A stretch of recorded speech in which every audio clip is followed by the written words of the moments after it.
유럽이 분열되고 있습니다. 이탈리아가 오랜 동맹 프랑스를 버리고 한국을 택했기 때문입니다. 프랑스와 독일이 지배하던 160조 규모의 유럽 방산 시장.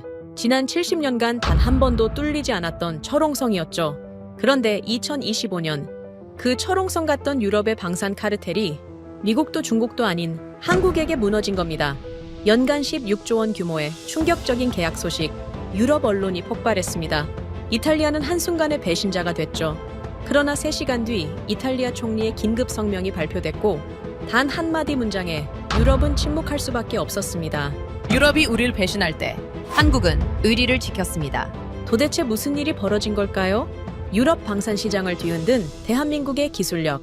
지금 시작합니다. 지난달 시칠리아에서 있을 수 없는 일이 벌어졌습니다. 이탈리아 해군이 러시아 무인 잠수정을 향해 미사일 발사 버튼을 눌렀어요. 그런데 미사일이 나가지 않았습니다. 스크린에 뜬 건 단 한 줄이었죠. 유지보수 계약 만료. 프랑스 방산업체가 원격으로 시스템을 잠가버린 겁니다. 그 사이 러시아 드론은 유유해저 케이블을 끊었어요. 항구가 불탔습니다. 나토 동맹국끼리 이런 일이 가능하다고 생각하십니까? 도대체 유럽의 안보가 어쩌다 이 지경이 됐을까요? 저는 장링 모렐, 프랑스인입니다. EU 안보전략수석 자문위원으로 32년을 일했어요.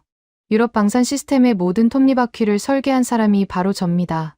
그런 제가 그날 브뤼셀 본부에서 시칠리아 실시간 영상을 보며 손이 떨렸습니다. 내가 만든 시스템이 동맹국을 죽이고 있었거든요.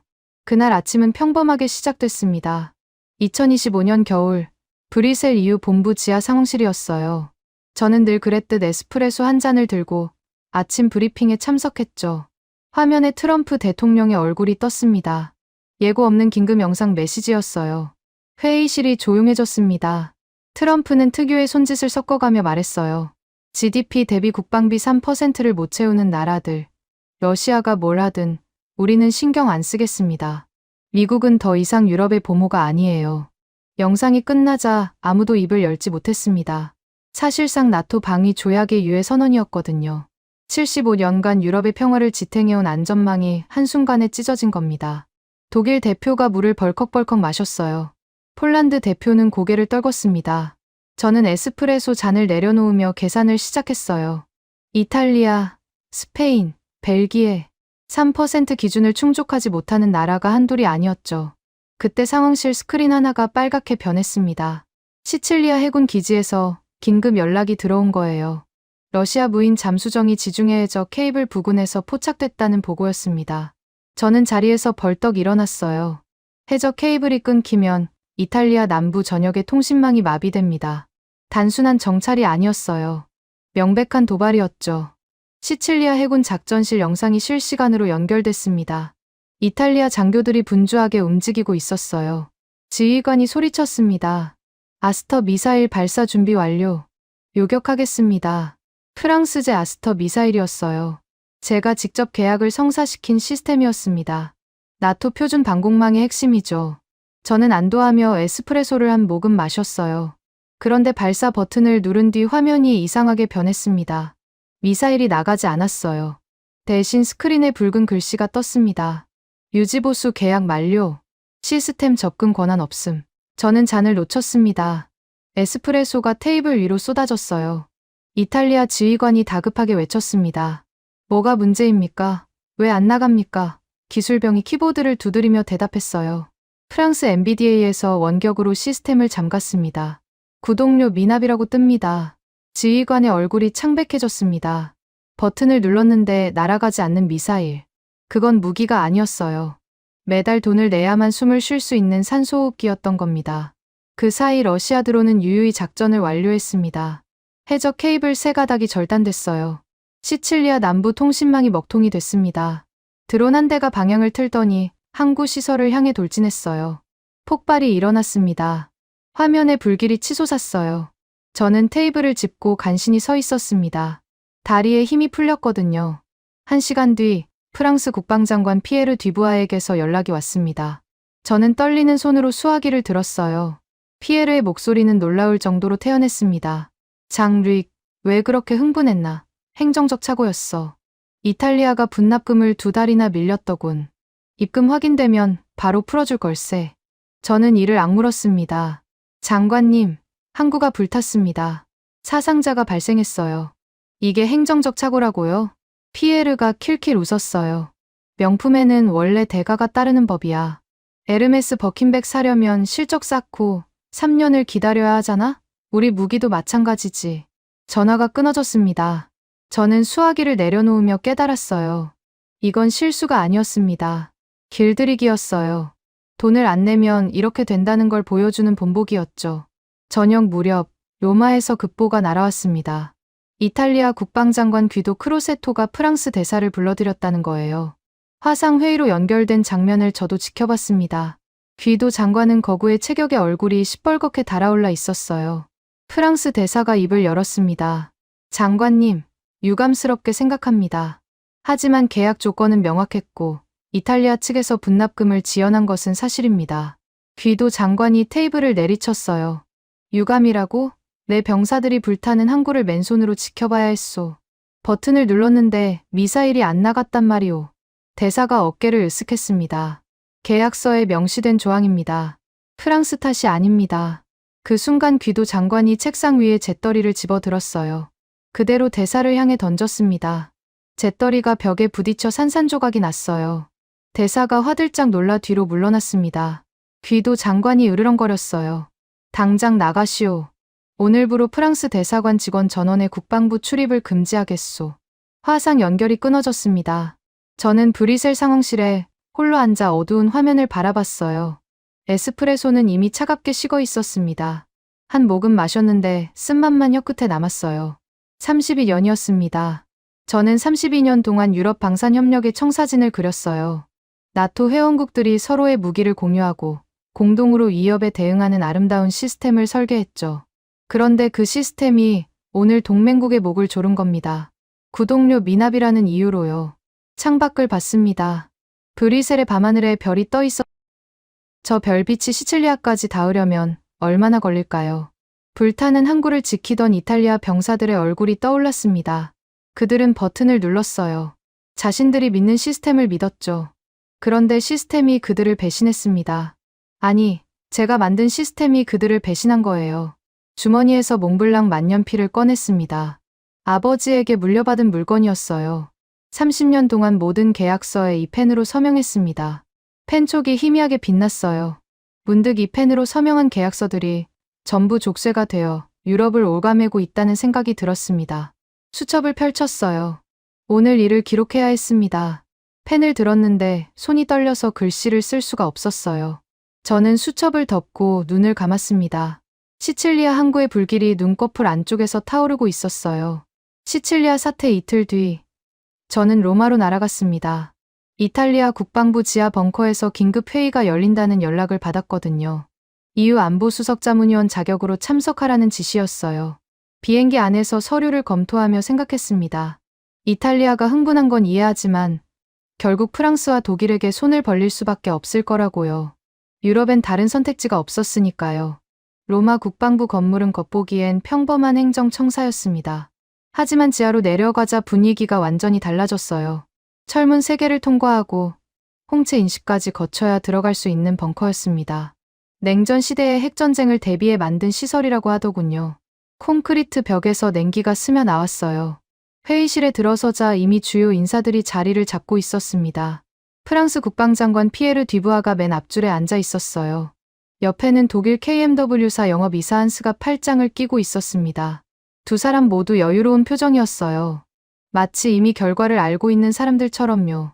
이탈리아 측은 국방장관 귀도 크로세토와 육군 참모차장 발렌티노 장군이 나왔습니다. 귀도 장관의 얼굴은 여전히 붉었어요. 이틀 전 잿더리를 던진 그 분노가 아직 가시지 않은 것 같았습니다. 발렌티노 장군은 백발의 꼿꼿한 자세를 유지하고 있었어요. 전형적인 노장의 풍모였죠. 귀도 장관이 먼저 입을 열었습니다. 단도직입적으로 말하겠소. 이탈리아는 지금 당장 전차 200대가 필요합니다. 러시아가 지중해에서 노골적으로 도발하고 있소. 북부 알프스 방어선도 재정비해야 하고요. 프랑스와 독일이 도와줘야 합니다. 피에르가 손톱을 다듬으며 대꾸했어요. 귀도, 자네 심정은 이해하네. 시칠리아 건은 정말 유감이었어. 하지만 전차 200대라니. 갑자기 그런 물량을 어디서 구하겠나? 독일 한스가 끼어들었습니다. 저희 KMW에서 레오파르트 전차를 공급해드릴 수 있습니다. 물론 시간이 좀 걸리겠지만요. 그의 목소리엔 자신감이 넘쳤어요. 레오파르트는 전차계의 롤렉스라고 불리는 물건이었거든요. 독일 기술력의 상징이죠. 발렌티노 장군이 물었습니다. 얼마나 걸립니까? 우리에겐 시간이 없소. 한스가 어깨를 으쓱했어요. 유감스럽게도 당장은 어렵습니다. 장군님 측에서 예약해두셨던 물량 있잖습니까? 그거 지난주에 사우디아라비아로 보냈거든요. 회의실이 얼어붙었습니다. 발렌티노 장군의 눈이 커졌어요. 뭐라고요? 우리 물량을 사우디에 넘겼다고요? 한스가 태연하게 고개를 끄덕였습니다. 어쩔 수 없었습니다. 사우디 측에서 웃돈을 3배나 더 줬거든요. 비즈니스는 비즈니스 아니겠습니까? 대신 새로 주문하시면 2031년쯤 납품해드릴 수 있을 겁니다. 2031년, 6년 뒤라는 얘기였어요. 발렌티노 장군의 주먹이 테이블 위에서 부르르 떨렸습니다. 저는 옆에서 지켜보며 당혹스러웠어요. 설마 이 자리에서 저런 말을 할 줄은 몰랐거든요. 피에르가 서류 뭉치를 꺼내 테이블 위로 밀었습니다. 한스 친구가 좀 솔직했군. 하지만 걱정 말게, 귀도. 프랑스가 도와주지. 우리가 쓰던 장비를 빌려줄 수 있어. 귀도 장관이 서류를 집어들었어요. 장비 목록이었습니다. 장관의 표정이 굳어졌어요. 서류를 발렌티노 장군에게 건넸습니다. 장군이 목록을 훑어보더니 얼굴이 창백해졌어요. 이게 뭡니까? 발렌티노 장군의 목소리가 떨렸습니다. AMX-CP. 이건 30년 전에 퇴역한 장갑차 아닙니까? 박물관에 전시해야 할 물건을 우리더러 쓰라고요. 피에르가 손을 내저었어요. 아직 굴러는 가네. 약간 손보면 쓸만할 걸세. 발렌티노 장군이 벌떡 일어났습니다. 제 부하들을 저 고철에 태워 죽일 순 없습니다. 장관님. 이건 모욕입니다. 저는 그때 끼어들었어요. 상황을 수습해야 했거든요. 장군님. 잠시만요. 감정적으로 대응하시면 안 됩니다. 전쟁은 예의를 갖춰야 합니다. 검증된 유럽산 명품을 기다리는 것이 미덕이에요. 한스 이사님, 납기를 조금 앞당길 순 없겠습니까? 한스가 고개를 저었습니다. 불가능합니다. 공급망 문제가 심각해요.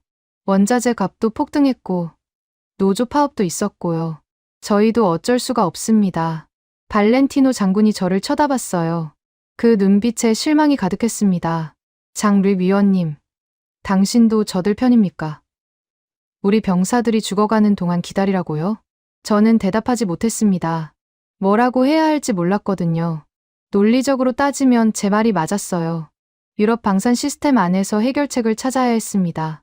하지만 발렌티노 장군의 눈을 마주하자 말이 나오지 않았어요. 피에르가 비웃듯 말했습니다.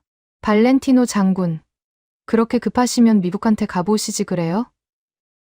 아, 맞다. 트럼프가 방금 방위 조약 유예했지. 미국 무기 사려면 관세 폭탄 맞을 각오하셔야 할 텐데.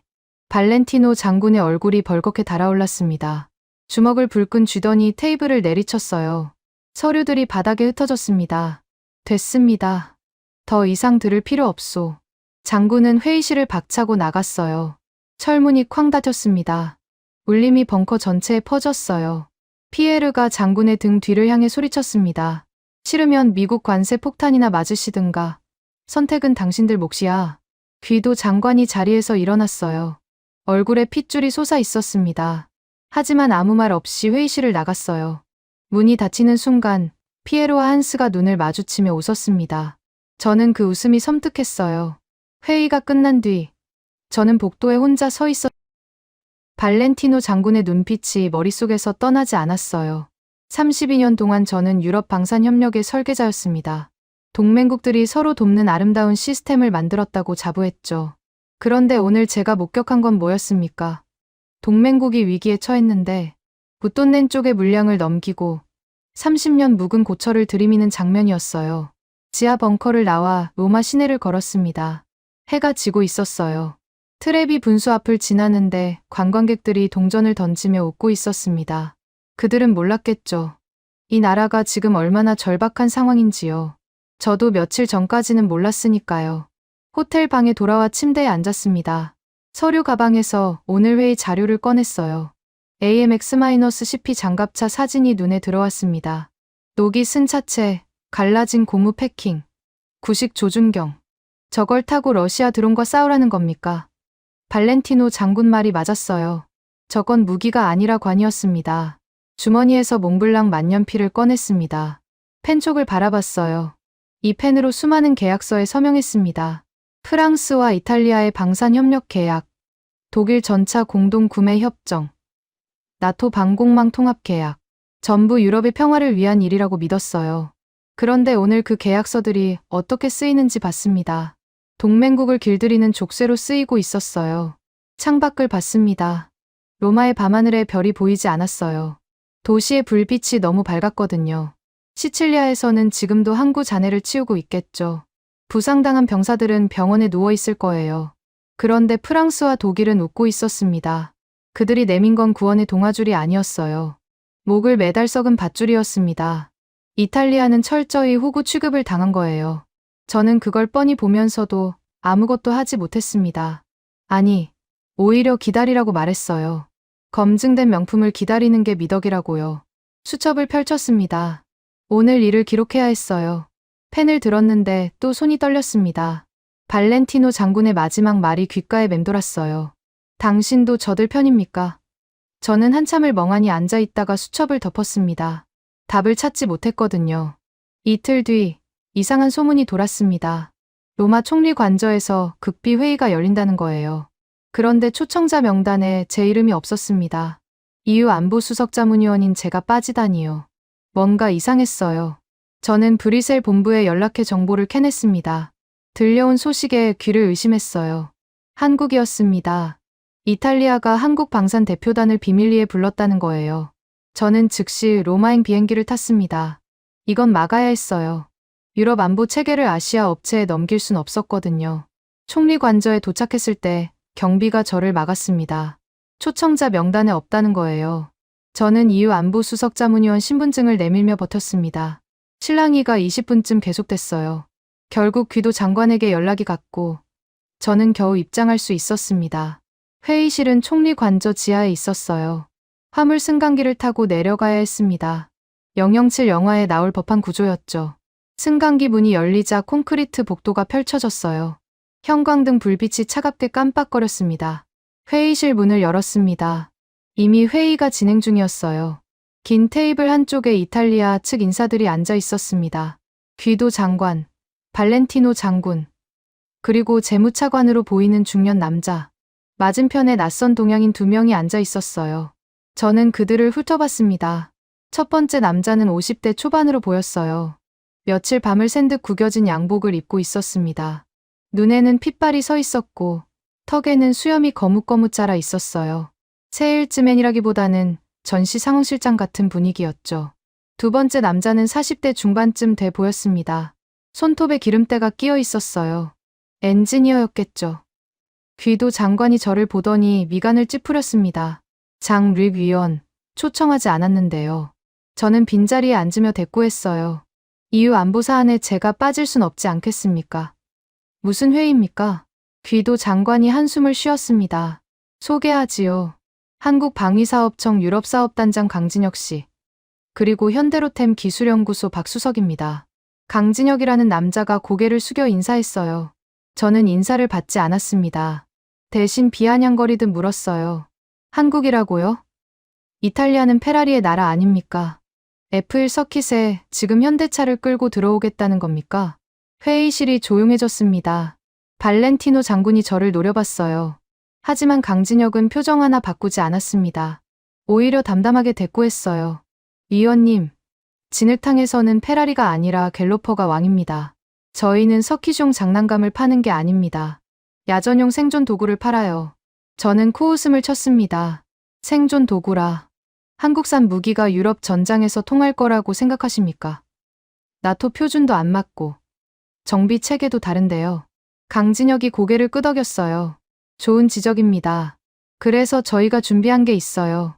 그는 노트북을 열었습니다. 프로젝터에 화면이 떴어요. 저는 당연히 전차 성능표나 기술 사양서가 나올 줄 알았습니다. 그런데 아니었어요. 화면에 뜬 건 수익 배분표였습니다. 무기만 파는 게 아닙니다. 강진혁이 말했어요. 이탈리아의 K2 전차 현지 공장을 지어드리겠습니다. 돈을 쓰는 게 아니라 돈을 벌게 해드릴 겁니다. 재무차관이 몸을 앞으로 기울였습니다. 눈빛이 달라졌어요. 강진혁이 화면을 넘기며 설명을 이어갔습니다. 로마 인근에 조립 공장을 세웁니다. 차체는 한국에서 가져오지만 최종 조립과 도장은 이탈리아에서 진행해요. 일자리 3,000개가 생깁니다. 거기다 수출할 때 이탈리아산 라벨을 붙일 수 있어요. 유럽연합 역내 판매 시 관세도 없고요. 재무차관이 계산기를 두드리기 시작했습니다. 손가락이 바빠졌어요. 저는 그 모습을 보며 이를 악물었습니다. 이건 함정이었어요. 달콤한 미끼로 유럽 시장에 침투하려는 수작이었죠. 잠깐만요. 저는 손을 들었습니다. 납기는 어떻게 됩니까? 독일은 2031년이나 돼야 물량을 맞출 수 있다고 했어요. 공장을 새로 짓는다면 더 오래 걸리겠죠? 강진혁이 고개를 저었습니다. 공장 건설은 중장기 계획입니다. 당장 필요한 물량은 따로 있어요. 그는 서류 한 장을 꺼내 테이블 위에 놓았습니다. 저는 그 종이를 집어들었어요. 눈을 의심했습니다. 거기엔 이렇게 적혀 있었어요. 납기 확약서. 계약 체결 후 72시간 내 발이항 도착. 72시간이라고요? 저는 소리쳤습니다. 사흘 만에 전차를 배달하겠다는 겁니까? 말도 안 됩니다. 물류만 해도 최소 2달은 걸려요. 강진혁이 담담하게 대답했습니다. 폴란드 그단스크 항구에 예비 물량이 대기 중입니다. K2 전차 24대요. 원래 폴란드 추가 계약용이었는데 이탈리아가 급하다면 돌릴 수 있습니다. 폴란드 측과는 이미 협의가 됐어요. 저는 할 말을 잃었습니다. 이건 상상도 못한 전개였어요. 폴란드 물량을 빼서 이탈리아에 준다고요? 그게 가능합니까? 발렌티노 장군이 몸을 앞으로 기울였습니다. 강 단장, 72시간이 진짜요? 사흘 만에 우리 항구에 전차가 도착한다는 거요? 강진혁이 고개를 끄덕였어요. 네, 장군님. 저희는 약속을 지킵니다. 위원님께서 말씀하신 나토 표준 문제도 해결책이 있습니다. K2 전차는 이미 나토 규격에 맞게 설계됐어요. 탄약 호환도 가능하고요. 옆에 앉아있던 박 수석이 처음으로 입을 열었습니다. 기술 지원팀도 함께 파견됩니다. 이탈리아 전차병들이 적응할 때까지 저희 엔지니어들이 현장에 상주할 거예요. 정비 교육도 무상으로 제공하고요. 귀도 장관이 두 손을 모으며 생각에 잠겼습니다. 저는 그 표정이 싫었어요. 마음이 흔들리고 있다는 게 보였거든요. 잠깐요. 저는 다시 끼어들었습니다. 이건 너무 좋은 조건입니다. 뭔가 함정이 있을 거예요. 한국이 왜 이렇게까지 합니까? 무슨 속셈이죠? 강진혁이 저를 똑바로 바라봤습니다. 그의 눈에는 피로가 가득했지만 흔들림이 없었어요. 위원님, 저희는 무기를 파는 게 아닙니다. 보험을 파는 겁니다. 보험이라고요? 네, 내일 당장 지급되는 생명보험이요. 2031년에 받는 보험금은 의미가 없습니다. 지금 당장 러시아 드론이 날아오는데 6년 뒤에 전차가 오면 뭘 합니까? 저희는 지금 필요한 걸 지금 드립니다.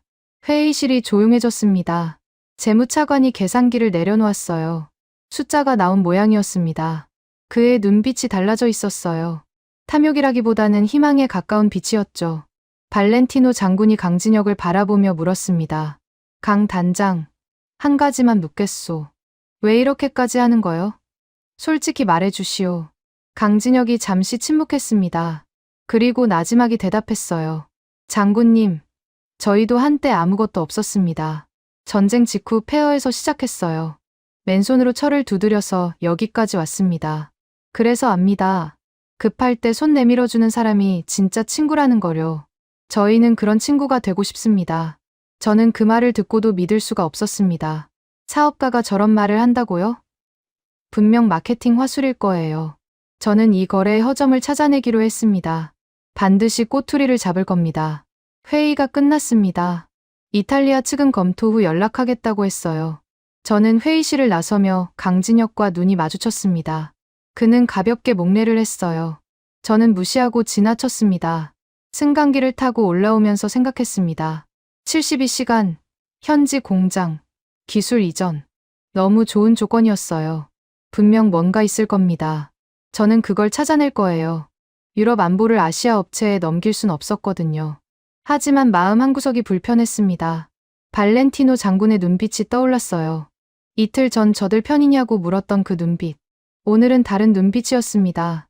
한국 대표단을 바라보는 장군의 눈에 희망이 있었어요. 10년 뒤의 명품보다 내일 당장의 쇠몽둥이가 필요한 법이었습니다. 한국은 정확히 그 틈을 파고들었어요. 저는 그게 마음에 들지 않았습니다. 그날 밤, 저는 호텔 청소부 유니폼을 입었습니다. 거울 앞에 선이 낯선 사람이 보였어요. 30여년간 맞춤 슈트만 입던 이유 안보 수석 자문위원이 이제 걸레를 들고 있었죠.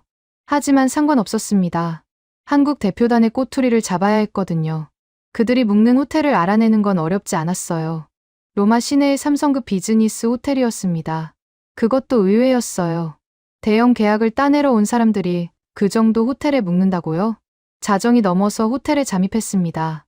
직원 출입구로 들어가 청소 카트를 끌었어요. 한국팀은 604호에 묵고 있었습니다. 복도를 걸으며 도청 장치를 확인했어요. 주머니에 넣어둔 소형 기기였죠. 이걸 방 안에 설치하면 대화를 전부 녹음할 수 있었습니다. 604호 앞에 도착했어요. 문틈으로 불빛이 새어나왔습니다. 이 시간에 아직 안 잤나요? 저는 귀를 기울였습니다. 안에서 목소리가 들렸어요. 한국어였습니다. 무슨 말인지 알아들을 순 없었지만 톤이 급박했어요. 청소 카트를 세우고 문을 두드렸습니다. 대답이 없었어요. 다시 두드렸습니다. 그래도 반응이 없더군요. 저는 마스터키를 꺼냈어요. 문을 살짝 열었습니다. 틈새로 방 안을 들여다봤어요. 그 순간 멈춰 섰습니다. 방 안 풍경이 상상과 완전히 달랐거든요. 저는 고급 와인이나 시가 연기를 예상했어요. 대형 계약 전야의 파티라도 벌이고 있을 줄 알았죠. 그런데 아니었습니다. 노트북 세대가 침대 위에 펼쳐져 있었어요. 화면마다 지형도가 떠 있었습니다. 알프스 산맥이었죠. 한국 엔지니어 4명이 바닥에 쪼그려 앉아 키보드를 두드리고 있었어요. 그중 한 명의 코에서 피가 흘렀습니다. 휴지로 틀어막은 채 일하고 있더군요. 다들 양복 상의를 벗고 구겨진 셔츠 차림이었어요. 방 안가득을 하면 냄새가 났습니다. 박 수석이 화면을 가리키며 말했어요. 제가 들은 건 한국어였지만 나중에 통역을 통해 내용을 알게 됐습니다. 여기 경사각 1도만 낮춰. 이 구간에서 급선회하면 우리 전차 미끄러져. 옆에 있던 젊은 엔지니어가 대꾸했어요. 수석님, 그러면 진입시간이 30초 늘어나는데요. 박 수석이 고개를 저었습니다. 30초 늦는 건 괜찮아. 전복되면 안 돼. 우리 전차 타다가 이탈리아 애들 죽으면 안 되잖아. 저는 문틈에서 움직이지 못했습니다. 귀를 의심했거든요. 이탈리아 병사들이 죽으면 안 된다고요? 저들은 판매자였어요. 계약만 따내면 그만인 사람들이었죠. 그런데 왜 저런 대화를 합니까? 코피를 흘리던 엔지니어가 새 휴지를 코에 밀어 넣으며 말했어요. 수석님, 저 구간 시뮬레이션 100회 돌렸는데 경사각 23도 넘으면 위험합니다. 안전마진 추가해야 해요. 박 수석이 고개를 끄덕였습니다. 그래. 그렇게 해. 우리가 고생하면 되지. 남의 나라 병사들 위험하게 하면 안 돼. 저는 천천히 문을 닫았습니다. 손이 떨렸어요. 도청 장치를 설치하러 왔는데 차마 그럴 수가 없었습니다. 저들은 적이 아니었어요. 아니, 적이어야 했는데 적처럼 느껴지지 않았습니다. 복도로 나와 벽에 기댔어요. 머릿속이 복잡했습니다. 프랑스 방산업체 회식 자리가 떠올랐어요. 샴페인을 터뜨리고 계약금 액수를 자랑하던 임원들. 그들은 단 한 번도 저런 대화를 한 적이 없었습니다. 무기를 사는 나라 병사들이 죽든 말든 신경 쓰지 않았어요. 계약서에 도장만 찍히면 그만이었죠. 그때 휴대폰이 울렸습니다. 브뤼셀에 남겨둔 부하 직원이었어요. 저는 전화를 받았습니다. 위원님, 요청하신 자료 입수했습니다. 지금 보내드릴게요. 며칠 전 제가 부탁한 건이었어요.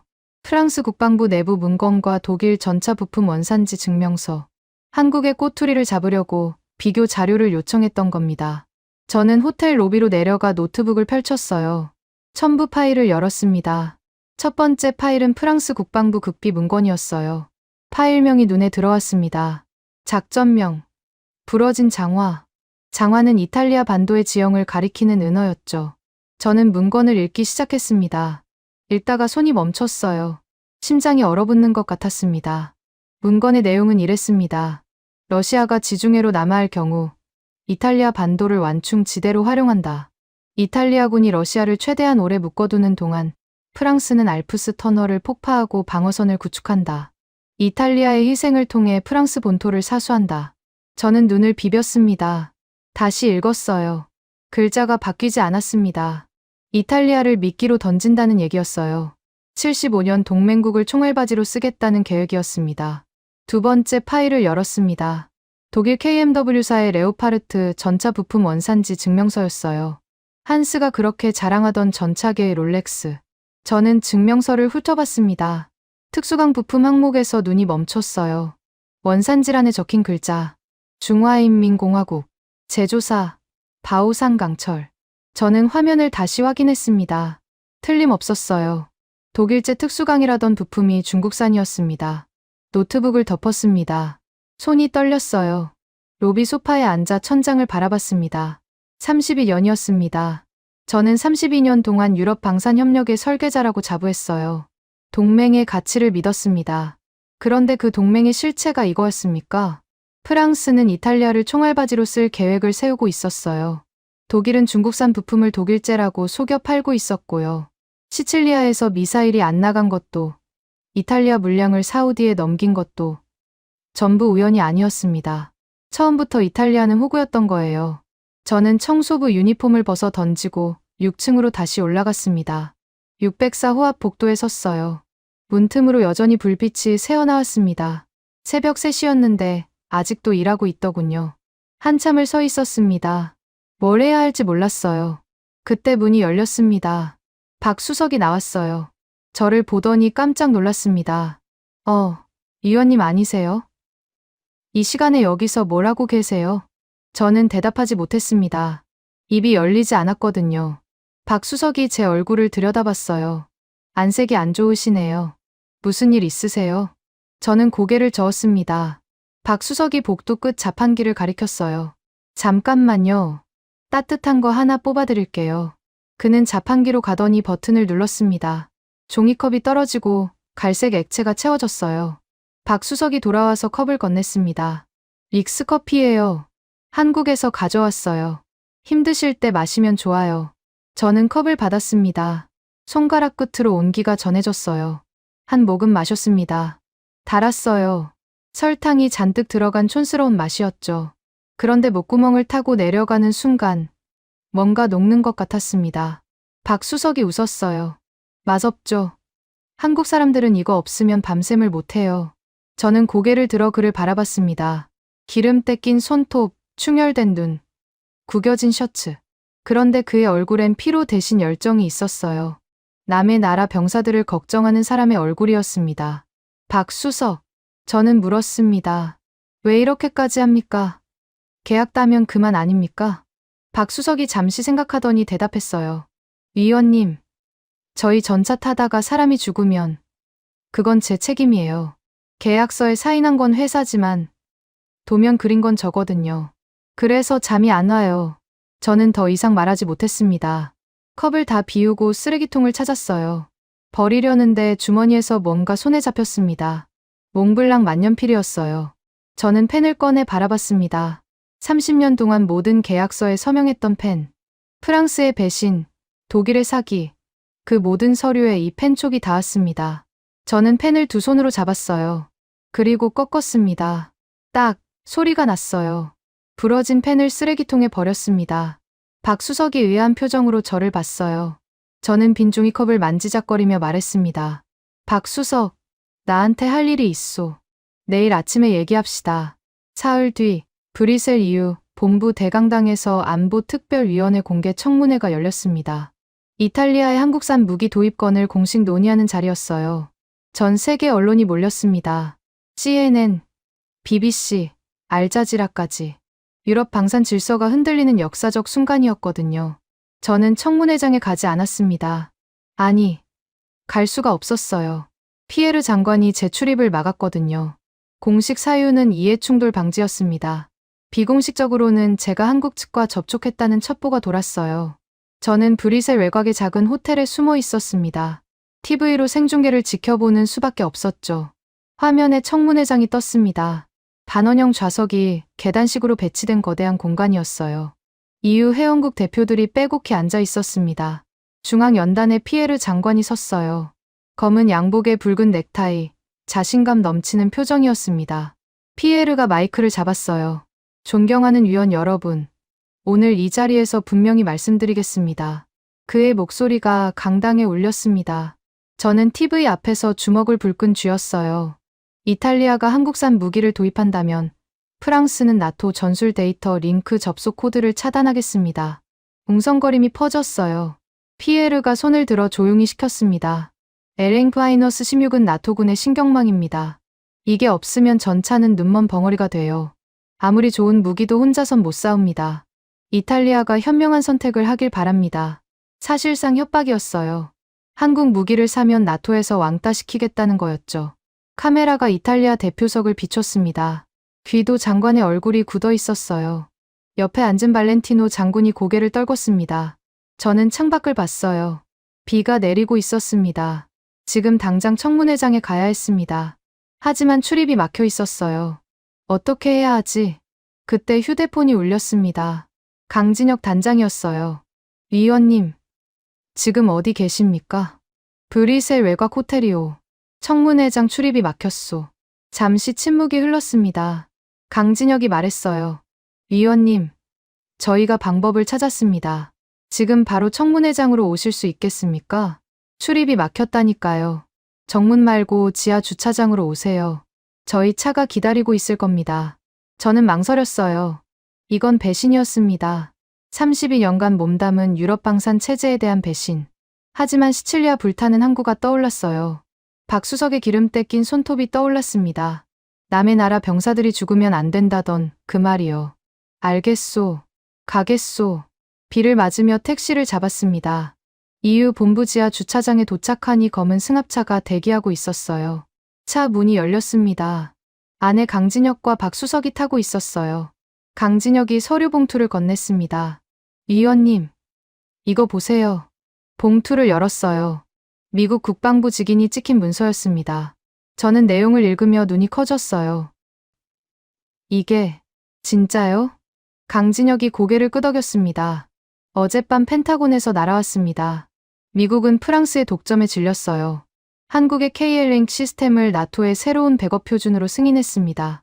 저는 서류를 다시 읽었어요. 틀림없었습니다. 미국이 한국 편을 들었어요.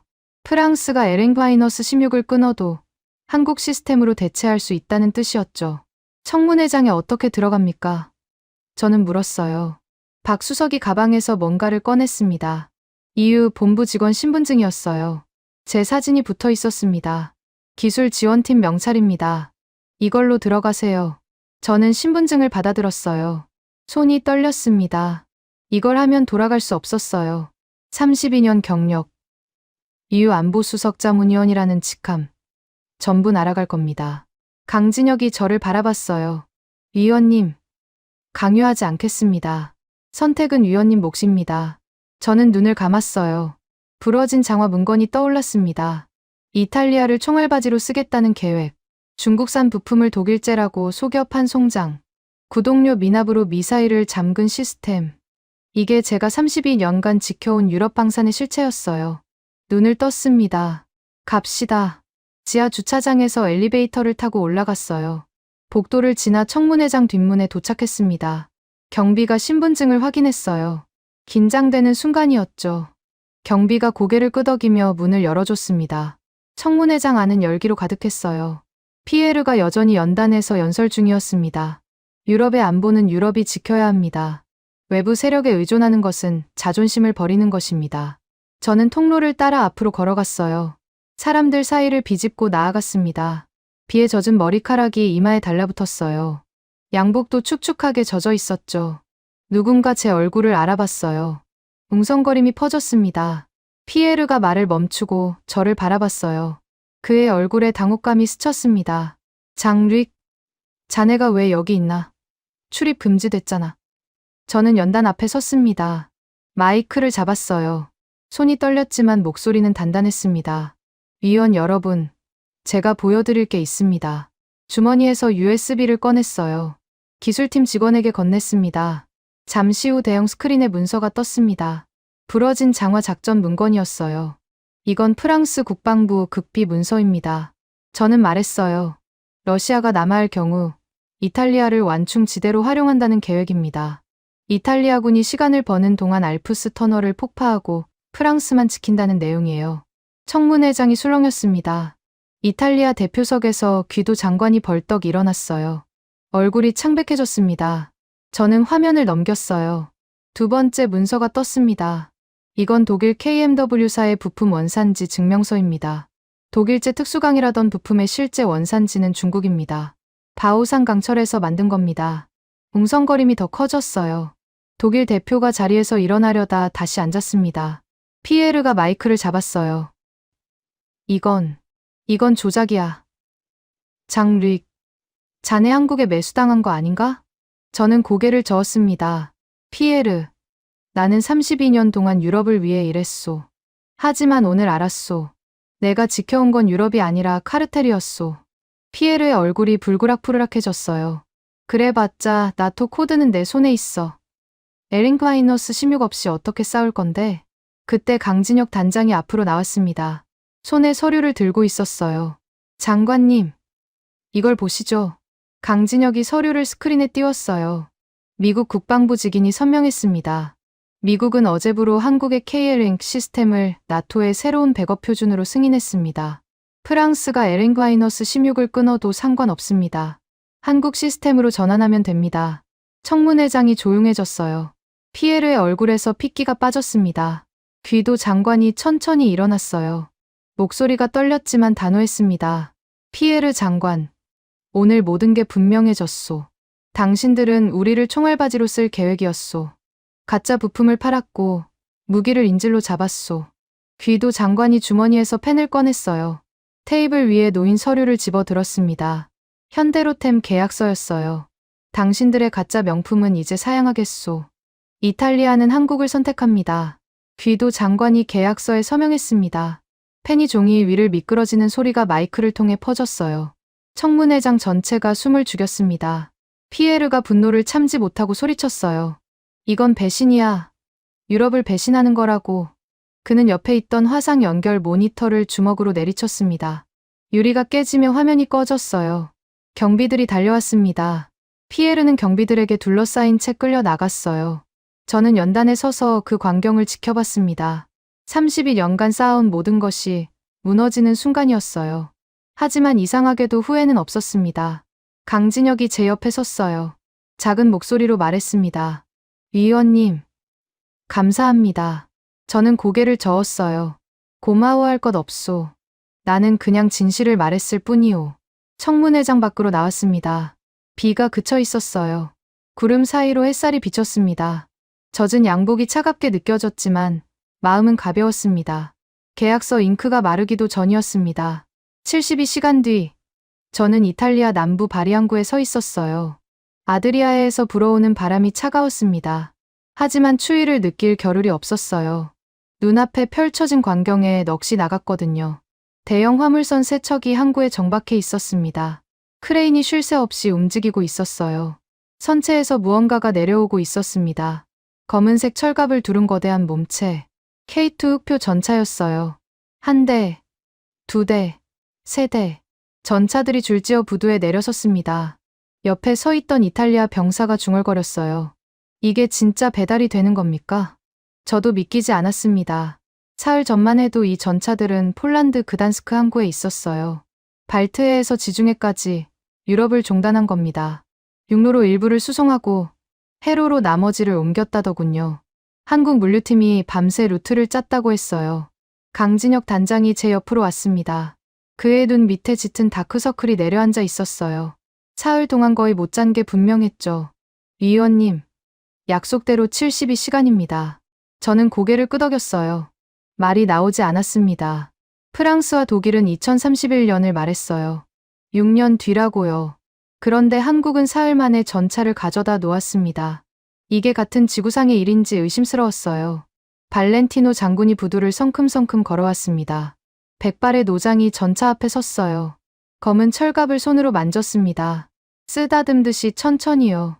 그의 손이 떨리고 있었어요. 이 무게감, 장군이 나직이 말했습니다. 진짜 전차의 무게야. 저는 그 모습을 지켜봤어요. 이틀 전 청문회장에서 굴욕을 당했던 노장의 얼굴에 생기가 돌아오고 있었습니다. 전차 24대가 모두 하역됐습니다. 부두에 일렬로 늘어선 모습이 장관이었어요. 검은색 도장 위로 아침 햇살이 반사됐습니다. 흑표라는 이름값을 하는 위용이었죠. 다음 날, 저는 알프스 산맥 남부 훈련장으로 이동했습니다. 이탈리아 육군 제132기갑여단 훈련장이었어요. 해발 1500m 고지에 자리 잡은 험준한 지형이었습니다. 급경사, 진흙탕, 암석 지대가 뒤섞인 악조건이었죠. 훈련장 지휘소에 도착하니 이미 준비가 한창이었습니다. K2 전차 6대가 출발선에 대기 중이었어요. 이탈리아 전차병들이 탑승해 있었습니다. 한국 교관 2명이 무전기를 들고 지시를 내리고 있었고요. 발렌티노 장군이 망원경으로 코스를 살폈어요. 저도 옆에서 바라봤습니다. 첫 번째 구간은 30도 경사의 암석 비탈이었어요. 두 번째 구간은 무릎까지 빠지는 진흙탕이었습니다. 세 번째 구간은 급커브가 연속되는 산악도로였어요. 저 코스를 통과할 수 있겠습니까? 발렌티노 장군이 강진혁에게 물었어요. 강진혁이 고개를 끄덕였습니다. 장군님, K2는 이것보다 더한 지형에서 테스트를 통과했습니다. 걱정 마세요. 훈련 시작 10분 전, 이상한 일이 벌어졌습니다. 지휘소의 통신 장비가 하나씩 꺼지기 시작했어요. 모니터에 잡음이 끼더니 화면이 깜빡거렸습니다. GPS 신호가 사라졌어요. 통신병이 다급하게 보고했습니다. 장군님, 재민 공격입니다. 전파 방해가 들어오고 있어요. 발렌티노 장군의 얼굴이 굳었어요. 누가 이런 짓을? 저는 직감적으로 알았습니다. 프랑스였어요. 청문회장에서 망신을 당한 피에르가 마지막 발악을 하는 거였죠. 훈련을 망쳐서 한국 무기의 신뢰도를 떨어뜨리려는 수작이었습니다. 지휘소가 혼란에 빠졌어요. 장교들이 이리저리 뛰어다녔습니다. 무전기를 흔들고 안테나를 점검하고 소리를 질렀어요. 하지만 재밍은 멈추지 않았습니다. 이탈리아 전차병들도 당황했어요. 탱크 안에서 무전이 터지지 않았거든요. 한 병사가 해치를 열고 고개를 내밀었습니다. 어떻게 합니까? GPS도 안 잡히고 무전도 안 돼요. 발렌티노 장군이 이를 악물었어요. 훈련 중단해야겠군. 그때 한국 교관 한 명이 앞으로 나섰습니다. 30대 중반쯤 돼 보이는 청년이었어요. 얼굴에 땀이 흘렀지만 표정은 담담했습니다. 장군님, 중단하지 마십시오. 발렌티노 장군이 의아한 눈으로 바라봤어요. 무전도 안 되는데 어떻게 훈련을 합니까? 교관이 대답했습니다. K2에는 기계식 백업 시스템이 있습니다. 전자 장비가 꺼져도 싸울 수 있어요. 실전에서 재밍은 늘 있는 일입니다. 이럴 때를 대비해서 훈련하는 겁니다. 장군이 잠시 망설였어요. 교관이 덧붙였습니다. 장군님, 전쟁터에서 전파가 깨끗할 거라고 기대하시면 안 됩니다. 적은 늘 방해 공작을 펼쳐요. 중요한 건 그래도 싸울 수 있느냐입니다. 발렌티노 장군이 고개를 끄덕였어요. 좋소. 계속합시다. 교관이 확성기를 들었습니다. 무전이 안 되니 육성으로 지시해야 했어요. 전 전차, 기계식 조준경으로 전환하라. 수신호로 움직인다. 1번 차, 출발. 첫 번째 전차가 굉음을 내며 출발했습니다. 1500마력 엔진이 포효하듯 울렸어요. 검은 철갑이 먼지를 일으키며 비탈을 향해 돌진했습니다. 30도 경사 암석 비탈. 보통 전차라면 미끄러지거나 멈춰 설 구간이었어요. 그런데 K2는 달랐습니다.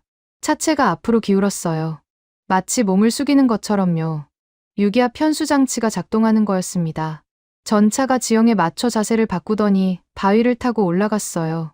발렌티노 장군이 망원경을 내렸습니다. 저게 뭡니까? 전차가 절을 하는 것 같군. 강진혁이 설명했어요. ISU, 앞 내장형 유기압 편수 장치입니다. 차체를 전후좌우로 기울일 수 있어요. 산악 지형에서 사각을 확보하는 기술입니다. 첫 번째 전차가 비탈을 넘었습니다. 두 번째, 세 번째 전차도 뒤따랐어요. GPS 없이, 무전 없이, 오로지 전차병의 눈과 손으로 움직였습니다. 두 번째 구간, 진흙탕이 나타났어요. 무릎까지 빠지는 질퍽한 땅이었습니다. 레오파르트 전차라면 여기서 퍼졌을 거예요. 독일 전차는 무겁고 서스펜션이 딱딱하거든요. K2가 진흙탕에 진입했습니다. 궤도가 진흙을 퍼올리며 돌아갔어요. 차체가 좌우로 흔들렸습니다. 순간 전차가 멈추는 것 같았어요. 저도 모르게 숨을 멈췄습니다. 그런데 전차가 다시 움직였어요. 차체가 낮아졌습니다. 마치 무릎을 꿇는 것처럼요. 그 상태에서 궤도가 맹렬하게 돌았습니다. 진흙을 뒤로 내뿜으며 전진했어요. 늪을 헤치고 나아가는 짐승 같았습니다. 발렌티노 장군이 중얼거렸어요. 저건 전차가 아니라 짐승이야. 진흙탕을 빠져나온 전차가 세 번째 구간으로 진입했습니다. 급커브 연속 구간이었어요. 전차병이 해치해서 고개를 내밀고 수신호를 보냈습니다. 뒤따르는 전차들이 신호를 받아 대열을 유지했어요. 마지막 구간 끝에 표적이 있었습니다. 거리 800m. 기계식 조준경으로 맞춰야 하는 거리였죠. 전자식 조준이 안 되니 전차병의 실력이 중요했어요. 첫 번째 전차가 멈췄습니다. 포탑이 천천히 돌아갔어요. 잠시 정적이 흘렀습니다. 그리고 포성이 울렸어요. 굉음과 함께 포탄이 날아갔습니다. 명중이었습니다. 표적이 산산조각 났어요. 연기가 피어올랐습니다. 훈련장에 환호성이 터졌어요. 이탈리아 병사들이 주먹을 쥐고 소리 질렀습니다. 저도 모르게 박수를 쳤어요. 두 번째 전차도 발사했습니다. 명중. 세 번째도 명중. 6대 전부 표적을 맞췄어요. GPS도, 무전도, 전자조준도 없이요. 훈련이 끝났습니다. 전차들이 출발선으로 돌아왔어요. 진흙투성이 차체에서 흙탕물이 뚝뚝 떨어졌습니다. 그런데 그 모습이 더 멋있어 보였어요. 실전을 치른 병사 같았거든요. 발렌티노 장군이 천천히 전차 쪽으로 걸어갔습니다. 첫 번째 전차 앞에 섰어요. 손을 뻗어 진흙 묻은 철갑을 만졌습니다. 손바닥에 흙이 묻었어요. 장군의 어깨가 떨렸습니다. 고개를 숙인 채 한참을 서 있었어요. 저는 가까이 다가갔습니다. 장군의 눈에 눈물이 고여 있었어요. 장군님! 저는 조심스럽게 불렀습니다. 발렌티노 장군이 고개를 들었어요. 눈물을 닦지 않았습니다. 그냥 흘러내리게 뒀어요. 이 진동. 장군이 말했습니다. 목소리가 떨렸어요. 엔진이 돌아가는 이 진동 말이오. 이게 내가 알던 진짜 전차요. 장군이 전차 옆구리를 손바닥으로 쳤어요. 쿵 하고 묵직한 소리가 났습니다. 40년 전에 처음 전차를 탔소. 그때 느꼈던 진동이 이거였어요. 살아있는 짐승 같은 느낌. 프랑스 전차, 독일 전차 다 타봤지만 이 느낌은 못 받았소. 장군이 저를 바라봤어요. 눈물이 뺨을 타고 흘렀습니다. 장-르익 위원, 고맙소. 당신이 올바른 선택을 하게 해줬소. 저는 고개를 저었어요. 저는 아무것도 안 했습니다. 전차가 증명한 겁니다. 장군이 웃었어요. 눈물과 웃음이 섞인 얼굴이었습니다. 강진혁이 제 옆으로 왔어요. 그도 전차를 바라보고 있었습니다. 위원님, 재밍을 걸면 우리는 기계로 뚫습니다. 한국 무기엔 끄고 켤 수 없는 게 하나 있어요. 저는 물었어요. 그게 뭡니까? 강진혁이 대답했습니다. 야성입니다. 어떤 상황에서도 살아남으려는 본능이요. 전자 장비는 꺼질 수 있지만 그건 끌 수가 없습니다. 저는 진흙투성이 전차를 바라봤어요. 검은 철갑 위로 햇살이 비쳤습니다. 야성, 살아남으려는 본능. 그게 한국 무기의 정체였어요. 알프스 훈련이 끝난 다음 날 세상이 뒤집어졌습니다. 저는 로마 호텔 방에서 노트북을 펼치고 뉴스를 확인했어요. 화면을 보는 순간 눈을 의심했습니다. 훈련 영상이 유출된 거였어요. 누군가 휴대폰으로 촬영한 영상이 SNS에 올라갔습니다. 제목이 눈에 들어왔어요. 알프스를 나는 흑표범. K2 전차가 진흙탕을 해치고 표적을 맞추는 장면이었습니다. 재밍 속에서도 기계식 조준으로 명중시키는 모습이요. 영상 조회수가 시간당 500만씩 올라가고 있었어요. 이틀 만에 1억 회를 돌파했습니다. 댓글이 수십만 개 달렸어요. 영어, 독일어, 프랑스어, 폴란드어, 온갖 언어가 섞여 있었습니다. 저는 댓글을 읽어봤어요. 한 폴란드인이 썼더군요. 우리 전차도 저거다. 한국 무기가 진짜라는 걸 이탈리아가 증명했다. 독일인 댓글도 있었어요. 레오파르트가 저 진흙탕에서 저렇게 움직일 수 있을까? 솔직히 의문이다. 휴대폰이 울렸습니다. 강진혁 단장이었어요. 위원님, 뉴스 보셨습니까? 지금 보고 있소. 영상이 퍼졌더군. 강진혁의 목소리가 들떠 있었어요. 그것만이 아닙니다. 방금 부쿠레슈티에서 연락이 왔어요. 루마니아요? 네. 루마니아 국방부가 긴급 회의를 소집했답니다. 이탈리아와 같은 조건으로 K2 전차를 공동 구매하겠다고요. 저는 잠시 말을 잃었습니다. 루마니아는 그동안 눈치만 보던 나라였어요. 프랑스와 독일의 눈밖에 날까봐 한국 무기에 관심을 보이지 않았거든요. 그런 루마니아가 움직였다는 건 흐름이 바뀌었다는 뜻이었습니다. 그것만이 아닙니다. 강진혁이 덧붙였어요. 핀란드에서도 연락이 왔어요. 헬싱키 국방위원회가 한국산 자주포 K9 추가 도입을 검토 중이랍니다. 핀란드까지요. 핀란드는 러시아와 국경을 맞대고 있는 나라였어요. 안보에 가장 민감한 곳이죠. 그런 핀란드가 한국을 선택한다면 다른 나라들도 따라올 게 뻔했습니다. 위원님, 도미노가 시작됐습니다. 전화를 끊고 뉴스를 더 뒤졌어요. BBC 속보가 눈에 들어왔습니다. 헤드라인을 읽는 순간 심장이 멈추는 것 같았어요. 영국 국방부 차관, 폭탄 발언, 차기 전차 사업에서 한국산 파워팩 검토. 저는 기사를 클릭했습니다. 영국 국방부 차관 제임스 헌터의 인터뷰 영상이 떴어요. 그가 말했습니다.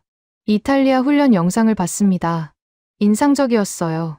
K2 전차의 파워팩은 1500마력으로 현재 유럽 어떤 전차보다 강력합니다. 우리 차기 전차 사업에서 독일제 엔진 대신 검증된 한국산 파워팩을 고려하겠습니다. 독일제 엔진 대신. 이 한마디가 의미하는 게 뭔지 저는 알았어요. 파워팩은 전차의 심장입니다. 엔진과 변속기를 합친 핵심 부품이죠. 독일은 그동안 유럽 전차 시장에서 파워팩 공급을 독점해왔어요. 레오파르트 전차의 심장이 곧 유럽 방산의 심장이었던 겁니다. 그런데 영국이 한국산을 검토한다고요. 독일 방산의 심장이 뜯겨나가는 순간이었습니다. 저는 창밖을 바라봤어요. 로마의 하늘이 맑았습니다. 며칠 전만 해도 저는 유럽 방산 체제의 일원이었어요. 그 체제를 지키려고 했죠. 그런데 지금 그 체제가 무너지는 걸 지켜보고 있었습니다. 이상하게도 기분이 나쁘지 않았어요. 오후에 새로운 소식이 들려왔습니다. 프랑크푸르트 증권시장에서 독일 KMW사 주가가 폭락했다는 거예요. 하루 만에 40%가 빠졌습니다. 투자자들이 앞다투어 매도에 나선 거죠. 저는 한스를 떠올렸어요. 레오파르트는 전차계의 롤렉스라고 자랑하던 독일 임원. 이탈리아 물량을 사우디에 넘기며 비즈니스는 비즈니스라고 말했던 그 사람. 지금쯤 얼굴이 새파랗게 질려 있겠죠. 저녁 무렵 더 큰 뉴스가 터졌습니다. 프랑스 검찰이 국방장관 피에르 뒤부아의 자택과 사무실을 압수수색했다는 거예요. 혐의는 중국산 부품 밀수 및 조달 비리. 제가 청문회장에서 공개한 자료가 수사의 단초가 된 거였습니다. TV를 켰어요. 프랑스 방송이 생중계로 압수수색 장면을 보여주고 있었습니다. 피에르의 파리 저택 앞에 검찰 차량이 줄지어 서 있었어요. 검은 양복을 입은 수사관들이 박스를 들고 나왔습니다. 카메라 플래시가 터졌어요. 피에르의 얼굴이 화면에 잡혔습니다. 며칠 전 청문회장에서 으스대던 그 얼굴이 아니었어요. 눈 밑에 다크서클이 내려앉았고 광대뼈가 툭 튀어나와 있었습니다. 마치 며칠 새에 10년은 늙은 것 같았어요. 기자가 마이크를 들이밀었습니다. 장관님, 중국산 부품 비리에 대해 할 말씀 있으십니까? 피에르가 손으로 카메라를 막으며 고개를 돌렸어요. 입술이 파르르 떨리고 있었습니다. 아무 말도 하지 못했어요. 경호원들이 그를 에워싸고 건물 안으로 들어갔습니다. 저는 TV를 껐어요. 속이 후련하지 않았습니다. 피에르는 분명 잘못을 저질렀어요. 하지만 그도 한때는 동료였거든요. 함께 와인을 마시고 유럽의 미래를 논하던 사람이었죠. 그가 무너지는 모습을 보니 복잡한 감정이 밀려왔습니다. 다음 날 브뤼셀 EU 의회에서 긴급 표결이 열렸습니다.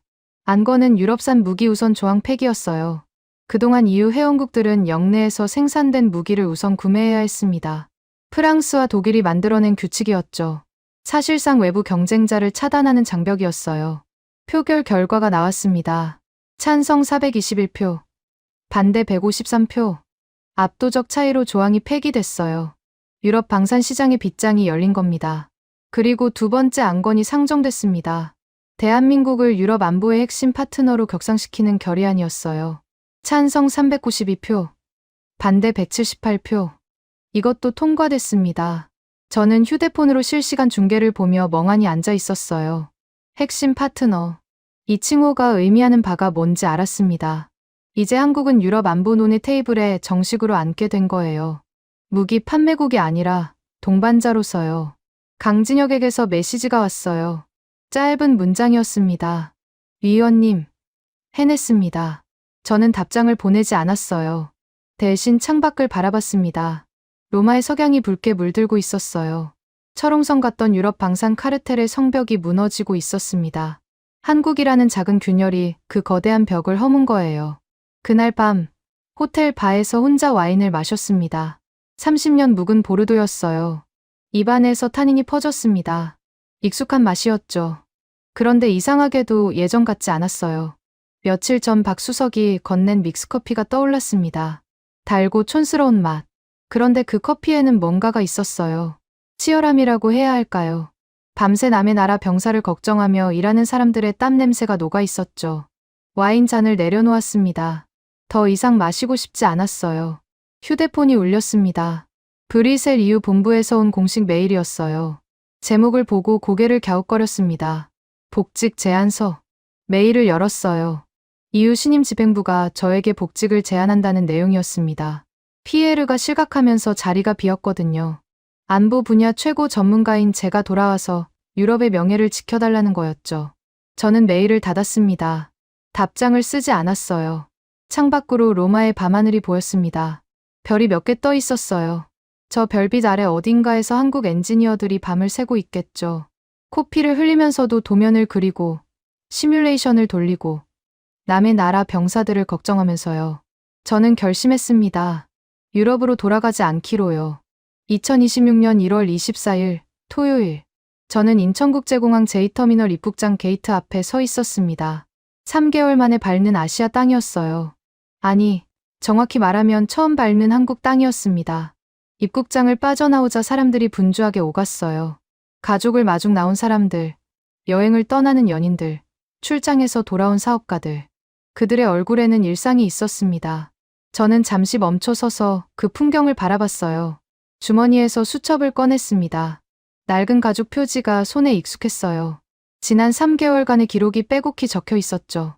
시칠리아 항구가 불타던 날부터 브뤼셀 청문회까지. 그 모든 순간이 이 수첩 안에 담겨 있었습니다. 수첩을 넘겼어요. 첫 페이지에 적힌 날짜가 눈에 들어왔습니다. 2025년 10월 23일. 시칠리아 사태가 터진 날이었죠. 그날 저는 에스프레소 잔을 든 채 손이 떨렸어요. 내가 만든 시스템이 동맹국을 죽이고 있었거든요. 페이지를 더 넘겼습니다.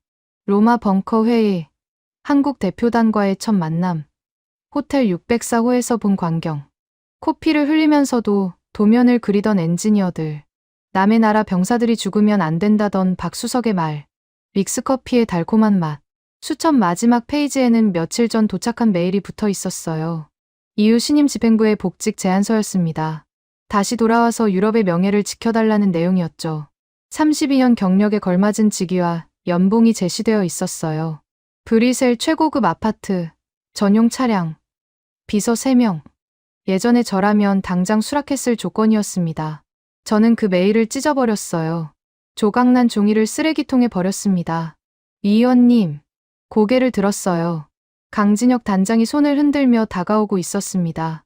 그의 뒤에 박수석도 보였어요. 두 사람 모두 양복을 입고 있었지만 여전히 며칠 밤을 샌 듯한 얼굴이었습니다. 강진혁이 제 앞에 섰어요. 손을 내밀었습니다. 한국에 오신 걸 환영합니다. 저는 그 손을 잡았어요. 거친 손이었습니다. 악수를 하는데 손바닥에서 굳은 살이 느껴졌어요.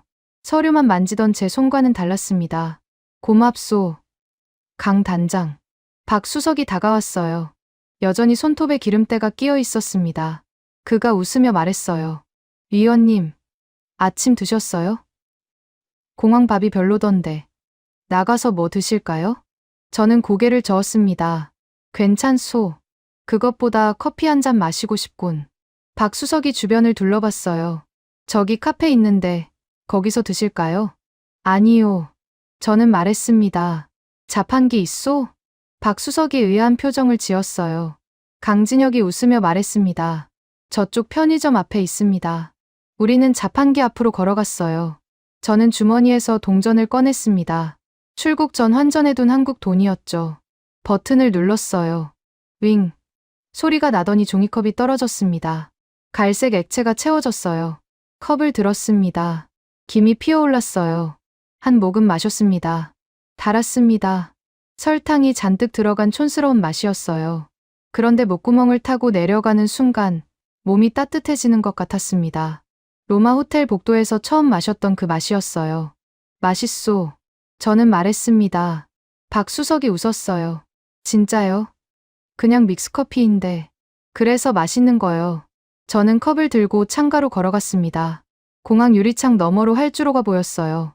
비행기 한 대가 이륙하고 있었습니다. 하늘이 붉게 물들어 있었어요. 해가 떠오르고 있었습니다. 강진혁이 제 옆에 섰어요. 그도 창밖을 바라봤습니다. 위원님, 정말 괜찮으시겠습니까? 브뤼셀로 돌아가시면 다시 예전 자리로 복귀할 수 있을 텐데요. 저는 고개를 저었습니다. 강 단장, 나는 32년 동안 박물관 관리자였소. 박물관이요? 그렇소. 유럽 방산체제라는 박물관. 오래된 유물들을 관리하고 먼지를 털고 관람객에게 설명하는 일이었죠. 그런데 그 박물관이 썩어 있었소. 유물이 아니라 시체를 전시하고 있었던 거요. 저는 커피를 한 모금 더 마셨어요. 나는 이제 박물관의 관리자가 되기 싫소. 살아 펄떡이는 현장의 일꾼이 될 거요. 강진혁이 고개를 끄덕였습니다. 현대로템에서 좋은 역할을 해주시리라 믿습니다. 저는 주머니에서 플라스틱 카드를 꺼냈어요. 어제 도착한 택배에 들어있던 물건이었습니다. 현대로템 사원증이었어요. 제 사진과 이름이 적혀 있었습니다. 장링 모렐. 유럽 전략 고문. 사원증을 목에 걸었어요. 플라스틱이 가슴에 닿았습니다. 가벼웠어요. 32년간 달고 다니던 이유 배지보다 훨씬 가벼웠죠. 그런데 이상하게도 이게 더 무겁게 느껴졌습니다. 책임의 무게랄까요. 박수석이 다가왔어요. 위원님, 내일 창원 공장으로 가시죠. 생산 라인 둘러보시면 좋을 것 같아요. 창원이요? 네. 현대로템 본사가 거기 있어요. K2 전차 생산 라인도 있고요. 밤새 불이 안 꺼지는 곳입니다. 밤새 불이 안 꺼지는 곳. 저는 그 말에 가슴이 뛰었어요. 브뤼셀 EU 본부는 저녁 6시면 불이 꺼졌습니다. 모두 퇴근하고 건물은 텅 비었죠. 그런데 한국 공장은 밤새 돌아간다고요. 좋소. 가겠소. 창밖을 다시 바라봤습니다.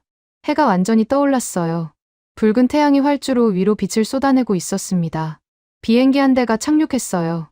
어딘가에서 온 사람들이 이 땅을 밟겠죠. 저는 지난 3개월을 떠올렸습니다. 시칠리아의 불타는 항구, 로마 벙커의 긴장감, 알프스 훈련장의 포성, 브뤼셀 청문회장의 환호. 그 모든 순간이 저를 여기로 이끌었어요. 32년 동안 저는 유럽 방산의 설계자라고 자부했습니다. 최고의 와인과 맞춤 슈트를 즐기며 살았죠. 몽블랑 만년필로 계약서에 서명하고 에스프레소를 마시며 회의를 주재했어요. 그게 품격이라고 믿었습니다. 그런데 그 품격이 허상이었어요. 화려한 포장지 안에는 썩은 과일이 들어 있었습니다. 동맹국을 총알바지로 쓰는 계획, 중국산 부품을 독일제라고 속여 파는 사기, 구독료를 안 낸다고 미사일을 잠그는 시스템. 그게 제가 32년간 지켜온 유럽의 실체였어요. 반면 한국은 달랐습니다. 코피를 흘리면서도 도면을 그리는 엔지니어들, 남의 나라 병사들을 걱정하며 밤을 새는 사람들, 달콤한 믹스커피 한 잔에 담긴 치열함. 거기엔 허영이 아니라 진심이 있었어요. 허영심이 거친 자리에 비로소 보인 게 있었습니다. 생존을 위해 모든 것을 건 자들의 아름다운 땀방울이었어요. 전쟁은 쇼룸이 아니라 진흙탕이었습니다. 겉멋든 명품이 아니라 살고자 하는 자의 의지가 승리하는 곳이었죠. 강진혁이 물었어요. 위원님, 무슨 생각하세요? 저는 웃었습니다. 로마의 휴일이 끝났다고 생각하고 있었소. 로마의 휴일이요? 그렇소. 유럽에서의 32년이 긴 휴가였던 것 같소. 편하고 안락했지만 진짜 삶은 아니었어요.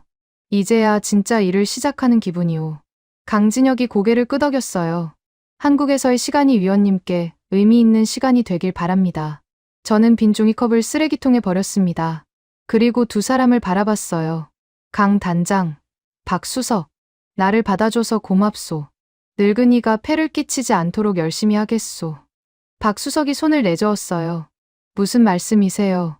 위원님 경험이면 저희한테 큰 힘이 됩니다. 저는 고개를 돌려 다시 창밖을 바라봤습니다. 붉은 태양이 하늘 높이 떠올랐어요. 새로운 하루가 시작되고 있었습니다.